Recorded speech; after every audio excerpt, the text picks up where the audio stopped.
Bali ngayong araw nga pala mga guys ay magdadagat kami dahil kami niyaya ng aming tatay Manny at may mga tira para mang ulam galing sa celebration namin ng aming New Year ay di aming dadalhin ngayon sa dagat. Tamang-tama nga naman at ubod ng banas din sa Batangas. At dahil may mga magagamit na masasakyan din ay di kami lalayo ng kaunti din sa syudad. Pero bago nyo panoorin ang aking video, pwede ka naman makaka-request sa inyo. Pwede ka makikifollow naman ang ating mismong page para tayo dumami ng followers. Salamat ho sa inyo. Ay di rin na nga mga guys, naka-ready na ang mga first zone at magdadagat na nga kami. Fast forward tayo na andin na sa may malapit na rin sa may Simlong. Kita nyo yung tricycle na yan na tinalo pang ban Klaseng 10 tao ang laman na yan nung binilang namin. Pagkakalakas naman sa ahaw ng tricycle na yan kahit napakadaming dala. Iyak nga lamang ang makina. Hindi yung joke. Tapos shoutout sa pinsang kong are. Kung nahihiya pa At yun na nga mga guys, tayo na andin na sa may paglagkitan.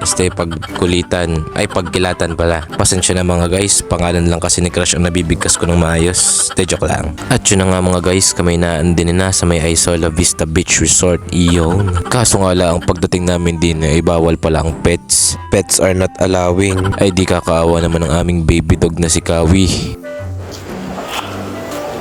Init. Dito kami ngayon guys sa Pagkilatan ito, pagkilatan. This is pagkilatan. This Pagkilatan, everyone. What do you say to Pagkilatan? Baby, Pagkilatan, Quezon Province. Alaman mo na? Batangas lang pala. Tapos na rin ang aking mga pinsang pagkagugwapo at pagkagaganda, pagkalilikot nga laang. At yun na nga, dahil makapangyarihan ng aking mga tita at tito ay di pinayagan na ang may pets basta sa loob lang ng kwarto. At pagkatapos na yun ay di kami tinatuan na pagkara hindi natagtagpatay ka sa akin.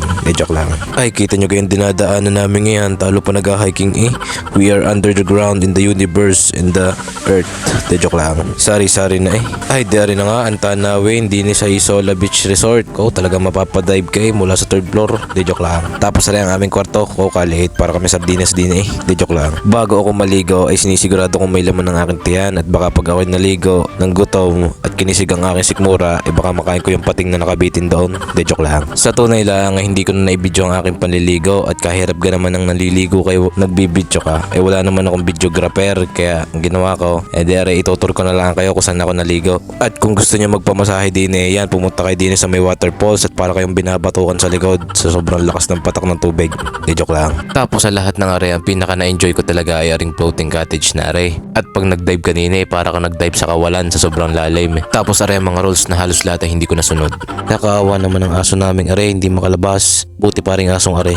Joke lang. Alam nyo gang mga guys kung bakit ang laki ng niyog na are. Kasi are ang Mindanao. Joke lang. Sari-sari na Ay di rin na nga mga guys, sa parting are kami pauwi na at nagpa-video na ako kay MJ kasi may dala akong kaldero. Sabi ko videohan niya muna ako. Bibigyan ko lang siya 5 piso pag uwi. Joke lang. Shout out sa dalawa kong katabi na are. Yari ako sa dalawang are pag napanood ng mga vlog kong are. Ay kita nyo garin taong are natutulog ay mulat. Hayaan nyo na Angel at Ann, hindi naman alam ng tao ang inyong pangalan pag napanood ng video ng are. Tapos fast forward kami nagdiretso sa side ni mama pagka uwi. Tapos are ang aking titang hindi papatalo sa biritan.